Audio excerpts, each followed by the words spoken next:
All seen what's happened over the last couple of years with the Black Lives Matter movement. However, we don't really see much about colorism, but it's a massive problem within our communities. It's been the said unsaid. I think that it makes a lot of people uncomfortable. The first time I had a little boo friend, actually his grandmother compared me to the color of a paper bag and said that I was too dark chocolate for him and he couldn't date me. And I said, what the hell? I literally was like, what does that mean? And I came home and I talked to my mama T about it. And she said, that's a definition of colorism. And I was like, well, what is, you know what I mean? It was like that moment. Okay. It affected me in a way where I was just always uncertain of how I looked. It started to define what beauty was to me. Okay. In the entertainment business, it manifested itself in constant comparison. Like my skin color, I was hearing everything left and right. Well, you know, she's darker, or she's the darkest one in the group, or she's a really chocolate one. I would always hear that. Was there ever a time where you thought, maybe I should try a bleaching cream? I never actually thought to myself, I want to do a bleaching cream, as much as it was, I just want to be Mariah Shade. Because that was who I was looking up to. Gorgeous. She's gorgeous. Yeah. You're dancing around in fields with I was like, life looks beautiful.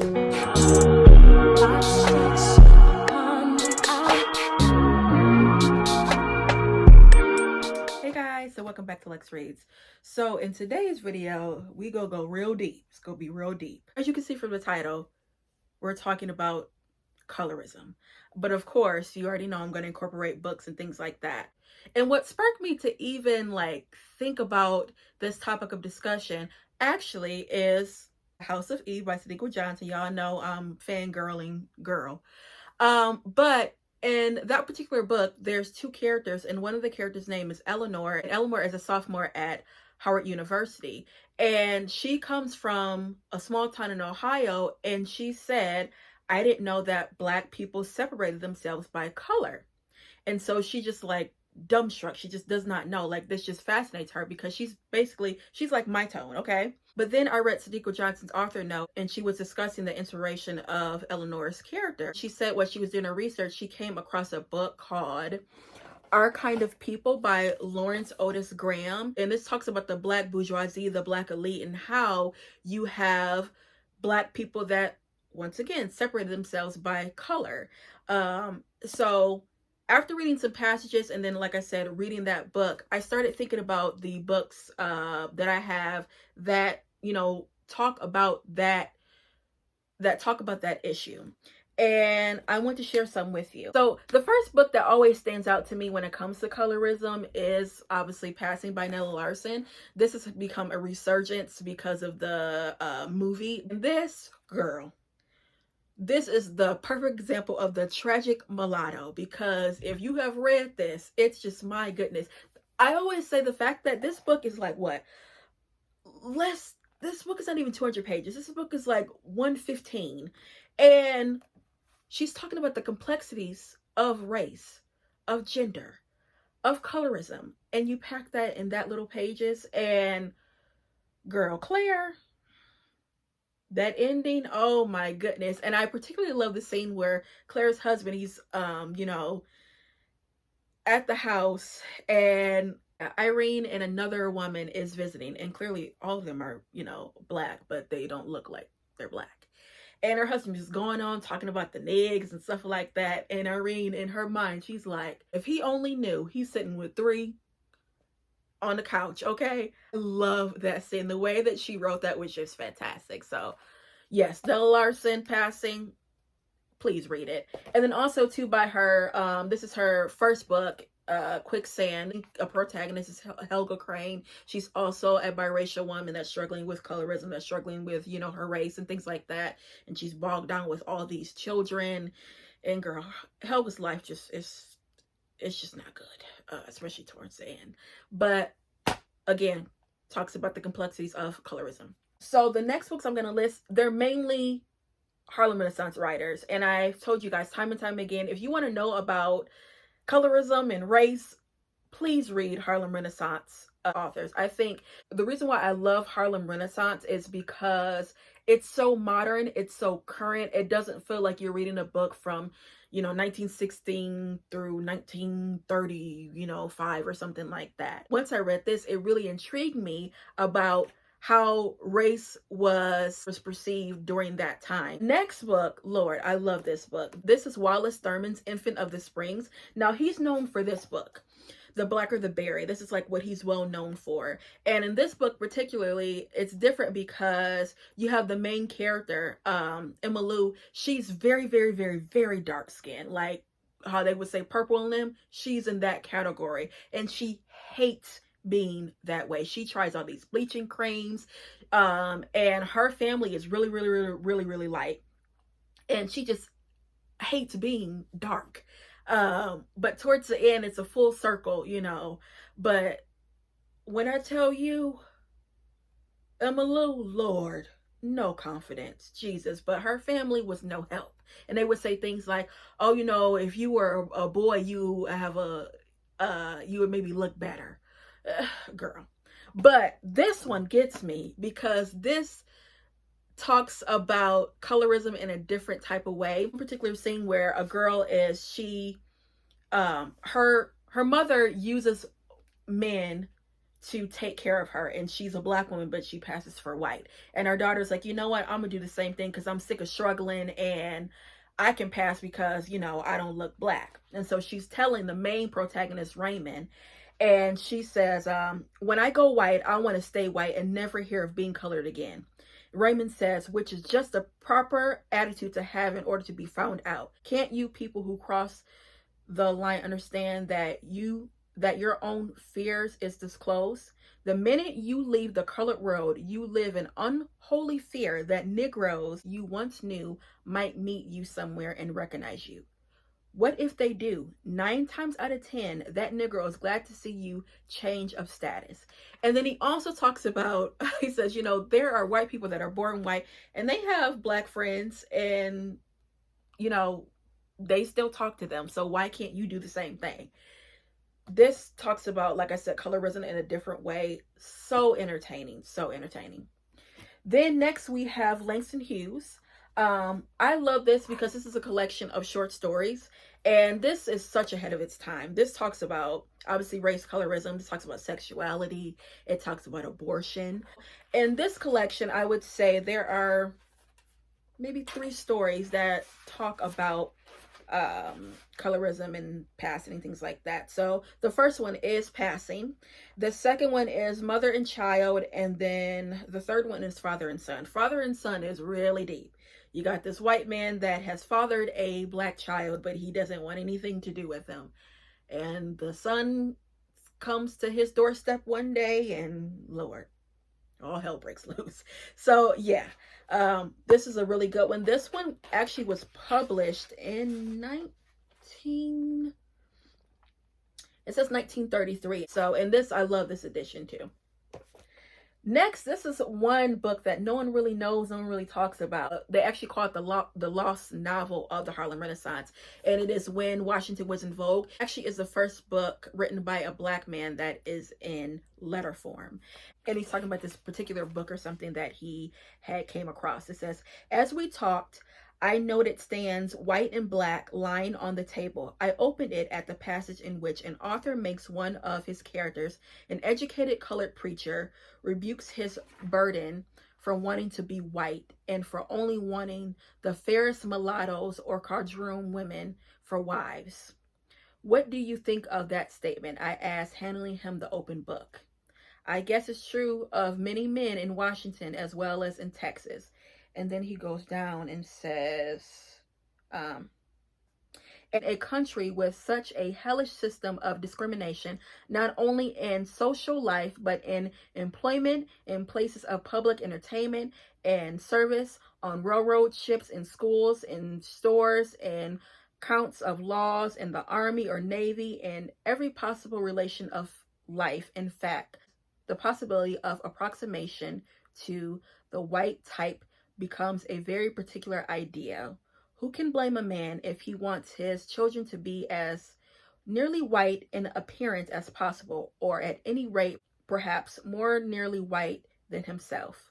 So in this one, he actually is talking about how there is clubs and stores and schools that only dark-skinned people go to, brown-skinned people go to, and then, you know, schools and things like that that only light-skinned people go to. So I thought that was really interesting.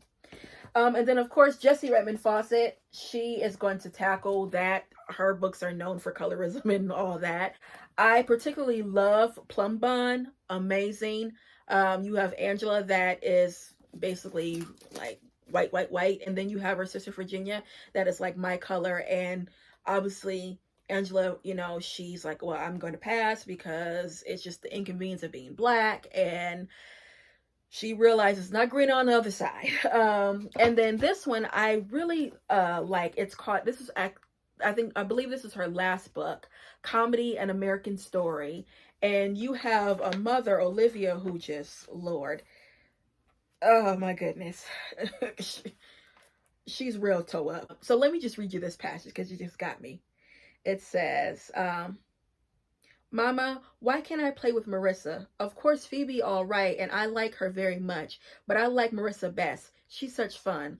Her mother sighed. I have, she thought, the stupidest children and husband, too, in the world. Why can't they see this thing the way I want? Now, Teresa, it isn't worthwhile going all over this matter again. I don't mind you having Phoebe here. In fact, I rather like Phoebe, but I don't like to have colored people in the house if we can possibly avoid it. But Mama, Phoebe is colored too. I know she is, but nobody would ever guess. The fact that you have people that really think like this and have that mindset, it's so flabbergasting to me because, my goodness, Lord. And to think that, you know, it's people of color that think like that, it's flabbergasting. Okay, so that's like the Harlem Renaissance. Again, if you want to know about colorism, go to the Harlem Renaissance. Of course, I have to mention Toni Morrison, The Bluest Eye. We all know about Pecola and her struggle when it comes to, you know, her skin tone and praying for blue eyes and all of that. Another book that Toni tackles that issue is God Help the Child. This is her last fiction book that she had written. And you have this woman named Bride who is very, very, very, very dark skinned, and she doesn't have a problem with her skin tone. Her mother does. And Bride, she wears white from head to toe so she can show out, you know, and show off her skin tone. Her mom just, Lord, she can't love her child the way she wants to love it because she cannot get past her complexion.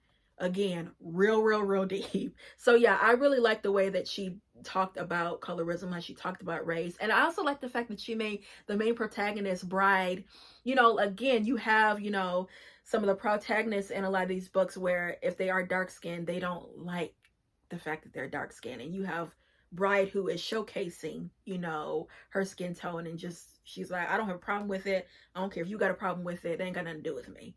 So I love the way that, again, Toni Morrison wrote Bride. And then the next book I have is actually a nonfiction. It's The Color of Water by James McBride. Absolutely love this book. You have him, his mother is Jewish and his father is black. And he has, like, you know, a host of siblings. And it's one particular scene I love. He goes to each one of his siblings. He's like, what are you? And you have one sibling, like, well, I'm black. And then you have another one's like, well, I'm white. And then you have another one's like, well, I'm, you know, biracial. And he always asks his mother, you know, Mom, what color are you? And she would say, I'm the color of water. And when you dive deep into this book, she was ostracized by her family and was estranged by her family because the fact that she married a black man, they just couldn't get down with that. And, you know, his mother just never really told him the backstory. And when he was writing this book, she finally tells him everything that happened. So yeah, it's really good. Next, which actually is a book that I recently read and I talked to you guys about. It's actually A Woman of Endurance. Again, not gonna say this name. I don't even know. But this talks about a plantation that is in the Caribbean, that is actually in Puerto Rico. And you have colorism when it comes to, you know, slavery. So you have real light-skinned people in the house and you have the dark-skinned people in the fields, and it's the same way in, you know, Puerto Rico. And Polo, the main protagonist, she sees that, and of course she's normally she would work in the fields because she's really, really, really dark, but in this particular situation she doesn't work in the fields because she's like brutally beaten and she can't do what she's supposed to do. She can't pick, you know, sugar cane and things like that. But she notices, and that bothers her a little bit because you do have, you know, the girls that are that work in the house, you know, they think there's something. They're like, you know, I don't work in the fields, and because I'm not black like you. And Polo hates that, and she doesn't understand, you know, why it's like that. But again, you have hierarchy when it comes to slavery. So yeah. Of course, we have to mention the vanishing half. You have the two twins that, you know, they can pass. And you have Desiree. Desiree, she marries a really dark-skinned man, and she does it just despite her family, because she knows her family doesn't like that. Because again, they're in a small Louisiana town that town only has light-skinned people, you know, and then you have, you know, the other town that got the dark-skinned people, and you have Desiree that picks the blackest man. They can't get down with that. But then you have Stella's like, I'm a pass, you know, she married the white man and did what she had to do. But I remember reading this and talking to my aunts. I was like, is there really towns in like cities that do that in Louisiana? She's like, oh yeah. And she named someone, I forgot what town it was, but she was like, yeah, that's a real thing. That was really interesting because I, again, never really knew that. And then the last two books I want to talk about are Donna Hill, Rhythms. This is the first book, and then the second book is What Mother Never Told Me. Actually gives you this vibe. It really does. And Lord, you have a woman, this is 3 generations, and you have, and this one I like because you have a woman that she, you know, has a black mom and a white dad, and she's like, you know, I'm not dealing with no blacks, not doing any of that. She has a baby, and the baby is my color, and her husband doesn't know that she is a Negro. So she's like, oh Lord, what I'm gonna do, you know? And you see what she does. I liked how Donna wrote that, because she thought she was gonna be able to get away with that, and realized, oh yeah, no, because again, genes are very fickle. So she wasn't ready for that. So yeah, this, y'all, please read this. Read this first, Rhythms, and then read What Mother Never Told Me, because the perspective of the daughter. Both so good. So yeah, guys, that is it when it comes to the books of colorism. If you guys want to, you know, really dig deep and learn about it even more and understand it, pick these books up, because they will navigate you in the right way. Always known about colorism. I say time and time again, both sides of my family is from Louisiana. They're actually from a very small town called Alexandria, Louisiana. I have family members that were victims of, you know, colorism. For example, with my aunts, I have, oh Lord, how many aunts do I have? Ruby, Aunt Rika, Aunt Bonnie, Aunt Joyce, Aunt Georgia. So my grandmother has 5 sisters, and all of them come in like different shades or whatever. And my grandmother was a very dark-skinned woman, and my Aunt Bunny is also a very dark-skinned woman. I remember my grandmother telling me a story how when she would, you know, walk down the streets sometimes with like her sister, they would like call them like purple in them, saying that they were that dark that they were purple. And my grandmother was really slick with words, so you know, they would say that stuff, but she would come right back at them. For example, I remember she was telling me the story how her grandfather, he always used to just he was a real silly man or whatever. He would come in the house dancing and stuff, but he said one time when they were, you know, he was in the house, everyone was in the house. My grandmother's name was Dorothy. And he said, oh, Doc, come here with your black self. And she said, I know you're not talking with them big Bugs Bunny ears. And everyone in the house just hollered. And my grandmother's mother, she was like, Doc, you can't talk to my daddy like that. And she was like, he called me black, so I'm gonna call him big ears. So she was like that, you know what I mean? And also just things like, you know, if the baby is real ugly, if they're real dark, you know, they will call them like a booger. Lord. I remember my aunts used to always say, like, when, you know, when a baby's born, like, oh, what color are they? Or, you know, you see the baby and they would say like, oh, if you, the baby's true, like when a baby comes out, sometimes they're really like, light or whatever. And they're saying, oh, well, their skin tone's going to change. And how you know their real skin tone is if you look at like their, basically like cuticles or whatever, like right here, you can tell like, oh, that's the color they're going to be. Girl, autumn Louisiana isms, okay? Like, I say all that to say I know about this topic. I've been aware of this topic. And yeah, I personally have never had an issue with my skin tone. Again, it's a topic that we cannot shy away from. We need to know. It's hurtful, it's harmful, but it is necessary to talk about this, to bring to light. And again, we have to know about this. So yeah, guys, that's all I have for you. When I applied to Fisk University, you had to have a photograph.